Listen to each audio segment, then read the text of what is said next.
At family brunch, my aunt asked why I'm still not fixed, and my dad shrugged like it's true. It came out of her mouth like she was asking for the butter. We were sitting at this long, wobbly cafe table on the footpath, the kind that looks cute in photos but makes every glass tremble when someone shifts their elbow. The sun was too bright, reflecting off the cutlery, so hard it hurt my eyes. My aunt leaned back in her chair, squinting at me over the rim of her mimosa, and said, "So, why are you still not fixed?" She actually put air quotes around "not fixed" with her fingers, like she was mocking the word while also using it.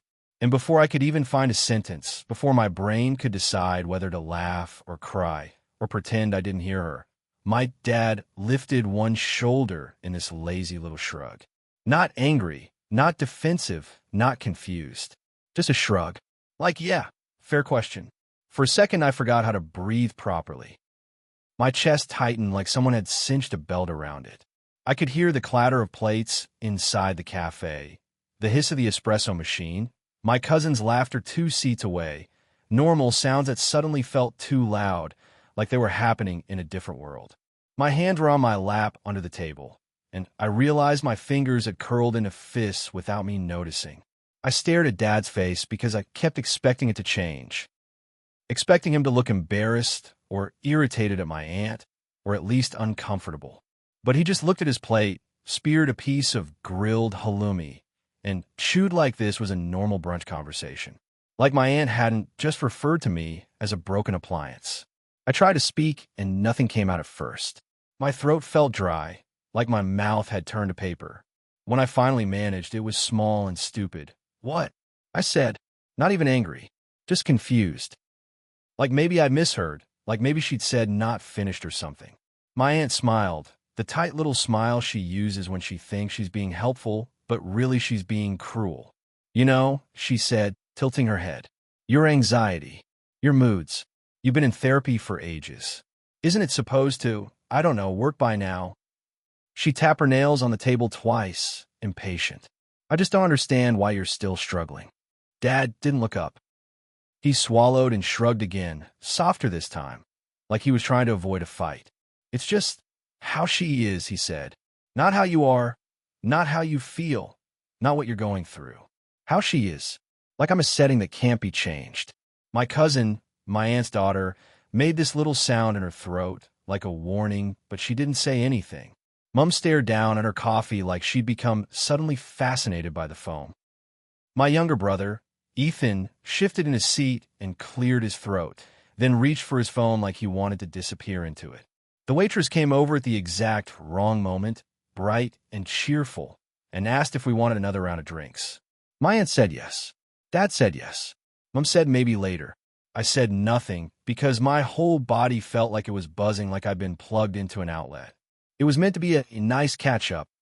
That's what Mum called it when she texted the group chat earlier in the week. Brunch on Sunday, family time, with a bunch of heart emojis. It was meant to be light and normal and safe. We were meeting because my aunt and uncle were visiting from interstate, and Mum wanted the photo and the story. We all got together. Wasn't it lovely? The version she can tell other people without mentioning the parts that actually happened. I told myself I could do it. I told myself I could be the right amount of upbeat, the right amount of quiet, the right amount of grateful. I'd rehearsed my answers in the shower that morning. Work is good. Life is fine. Yes, therapy is helpful. No, I'm not still sad. Yes, I'm sleeping. Yes, I'm eating. Yes, I'm okay.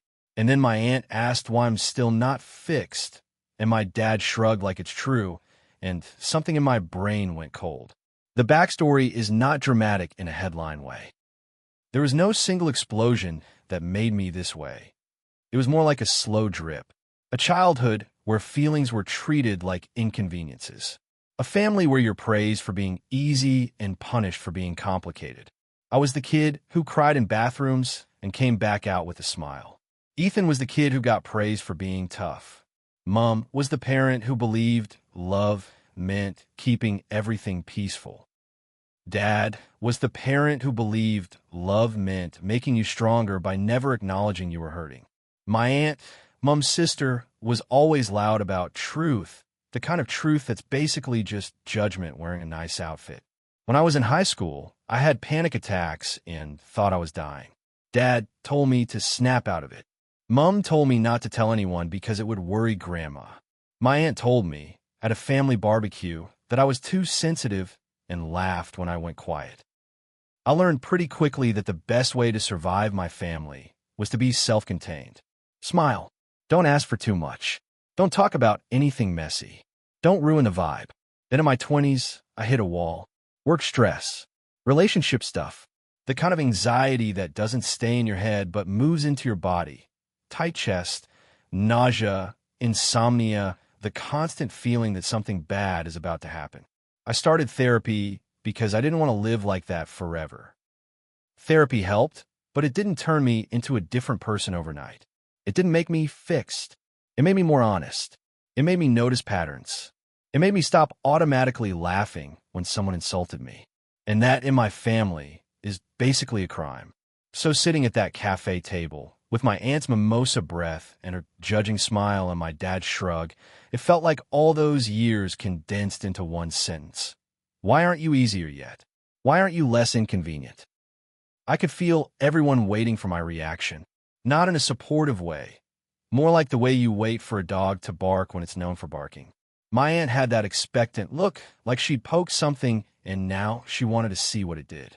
Dad's eyes stayed on his plate, because Dad's move is always to pretend the problem is my response, not the thing that provoked it. Mom's shoulders were tense, like she was bracing for embarrassment. Ethan was trying to fade into the background. I set my napkin down slowly, because my hand was shaking and I didn't want anyone to see.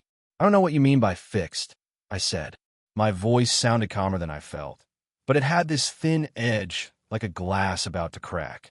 My aunt sighed, like I was being difficult on purpose. Come on, she said. You know what I mean? Normal. Like, you don't spiral over everything. You don't make everything so heavy. You don't need therapy all the time. You don't. She gestured vaguely in my body, as if I was the physical representation of inconvenience. You don't act like the world is ending. I stared at her, and I could feel my heart thumping in my throat. I'm not acting like the world is ending, I said quietly. I'm sitting here eating eggs. My aunt laughed sharp. You're doing it right now, she said. The face, the tone, She waved her hand again. You're always offended. Dad finally looked up, but not at me. At my aunt, as if he was deciding whether to calm her down. Then he looked at me, and the look on his face wasn't concern. It was irritation. Just let it go, he said low, like I was the one escalating. Mum's eyes widened at him, a quick warning, don't make it worse, but she still didn't speak up for me. She never does, not directly. Mum's strategy is always to smooth things over by asking the person being hurt to be quieter about it. My aunt took a sip of her drink and said, I'm just asking a question. Everyone's thinking it. That sentence punched me in the stomach because it's designed to isolate you. It's not I think you're broken. It's everyone does. So if you object, you're arguing with the room. I looked around the table. Ethan stared at his phone. My cousin stared at her plate. Mum stared at her coffee. Dad stared at me like I was about to make him look bad. And I realized very clearly that whether or not everyone thought it, nobody was going to correct her. Nobody was going to say, that's not how it works. Nobody was going to say, that's a cruel way to talk. Nobody was going to say, she's not broken. They were going to let her put that label on me because it's easier than challenging her. Something in me went steady. Not calm, exactly, but decided. I'm not fixed because I'm not broken, I said.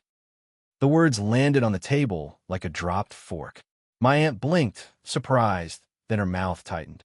Dad's jaw clenched. Mum's eyes flicked up to me with panic. Ethan finally looked up, eyes wide for a second, then down again. My aunt laughed like I'd said something cute. Oh my God, she said. Okay, sure. So you're just choosing to be like this. Dad exhaled through his nose, frustrated. Don't do this here, he said. Do what? I asked, and my voice shook slightly because anger and hurt were mixing in my chest like chemicals. Answer her question? Dad's eyes flashed. You know what I mean, he snapped. Make it a scene. I stared at him because the word scene felt insane in this context. Scene. As if I'd stood up and screamed. As if I'd thrown my plate. I hadn't raised my voice once. My aunt leaned in, suddenly intense. You've been coddled, she said. That's your problem. Everyone tiptoes around you. Your mother worries about you constantly. Your father, she glanced at Dad like she was recruiting him, your father doesn't know what to do with you. And you just keep staying the same. Mom flinched at the word worries, but she still didn't deny it. She just whispered, Leanne. Dad shrugged again, that same lazy shrug, and said, she's not wrong.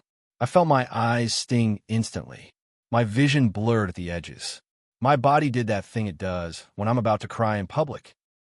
Throat tight, face hot, hands cold. I pressed my nails into my palm under the table to ground myself. She's not wrong. I repeated softly because I couldn't believe he'd said it out loud. Dad rubbed his face, annoyed. I'm just saying, he said. You're always, you're always struggling. At some point, you've got to get past it. I wanted to scream. Instead, I said, do you think I enjoy it? Dad looked away.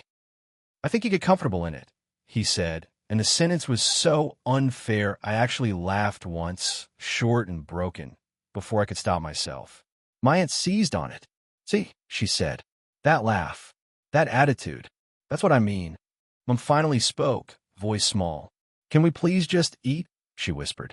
And that was the moment I realized the conversation wasn't actually about my well-being. If it were, Mom wouldn't be trying to shut it down the second it became uncomfortable for her. Dad wouldn't be shrugging. My aunt wouldn't be smirking like she'd scored points. This was about control, about making me smaller, about putting me back in the role of the difficult one so everyone else could feel normal. I pushed my chair back slowly. The metal legs scraped the pavement, loud enough that the table jumped slightly and a spoon clinked against the glass. Everyone's heads turned. Mom's eyes went huge. Don't, she whispered. Dad's voice hardened. Sit down. My aunt looked pleased, like she'd been waiting for this. Oh, here we go, she said. I stood anyway, legs trembling but holding me up. I picked up my bag from the back of my chair. My hands were shaking openly now, and I didn't even care. I'm not doing this, I said quietly. Mom's voice cracked. Please, she whispered, and it wasn't for me. It was for the table, for the image, for the piece. Dad hissed. You're being dramatic. My aunt smiled. You're proving my point, she said. I looked at her, then at Dad, then at Mom, and the sadness in my chest was so big it felt like it would split me open. You don't get to call it drama when you're the ones treating me like a defect, I said, and my voice broke on defect, which made my aunt smile widen like she'd won. I turned and walked away before I could start crying. I didn't run. I didn't slam anything. I just walked down the footpath past people laughing and sipping coffee, past a stroller, past a dog tied to a pole, like I was leaving any normal brunch. But by the time I got to my car, my hands were shaking so badly I dropped my keys once. I sat in the driver's seat and stared out at the street because my lungs felt like they wouldn't fill properly. I could still hear my aunt's voice in my head. Not fixed, and Dad's shrug. The shrug was what replayed the most. The casualness of it. The way he agreed without even thinking. My phone buzzed almost immediately. Mom, please come back. Don't make this worse. Dad, grow up. Ethan, I'm sorry. That was messed up. I stared at Ethan's message longer than the others because it was the only one that acknowledged reality. I typed back, why didn't you say anything? Then deleted it. Then typed thanks. Then deleted that too. I didn't know what I wanted from him. I didn't know what I wanted from any of them. I just knew I couldn't sit there and be talked about like I was a car that won't start. I drove home with the radio off because sound felt like too much. When I got inside my apartment, I kicked my shoes off and sank onto the floor in the hallway, back against the wall, and just breathed. My whole body felt drained, like I'd been holding myself upright for hours. Later that afternoon, Ethan called. His voice was quiet. I didn't know what to do, he admitted. Mom was freaking out. Dad was, That's the problem, I said, and my voice was flat with exhaustion. Everyone always doesn't know what to do. So you do nothing. Ethan was silent for a second. Yeah, he said finally. I know. He told me something I didn't expect. That Dad had complained about me in the car on the way to brunch. Not angrily. Worse than that, casually. Like it was small talk. That Dad had said, she's still not better. And Ethan had said, better from what? And Dad had just shrugged. The same shrug. Ethan sounded sick when he said it. I think. I think they like having you as the problem, he said quietly. Because then no one has to look at themselves. That sentence sat in my chest like a stone because it felt true in the worst way. That night, Mom called. I didn't answer. She left a voicemail. Her voice was tearful, wounded. I don't know why you always do this, she said. We were having a nice time, and you just leave. Your aunt was just concerned. Your father was embarrassed. People were watching. People were watching. That's what matters. Not my feelings. Not the cruelty. The watching. I didn't call her back. I sat on my couch and stared at the dark TV screen and thought about how many times I'd swallowed humiliation to keep my family comfortable. How many times I'd forced a laugh. How many times I'd apologized when someone else was cruel. How many times I've been told I was too sensitive, too heavy, too much, and had tried to become less. And then I thought about my aunt's question, why am I still not fixed? And I realized the question itself reveals how they see me. They don't see my anxiety as something I manage. They see it as a personality flaw, a moral failure. They see therapy as a repair shop. They see my emotions as malfunctions. So yeah, that was brunch. A sunny table, pretty plates, mimosas, and my aunt asking why I'm still not fixed, while my dad shrugged like it's true. And I walked away because I could feel myself shrinking in real time, and I'm so tired of shrinking. I don't know what to do next. If I go low contact, Mom will cry and Dad will call me dramatic, and my aunt will tell everyone I can't handle feedback.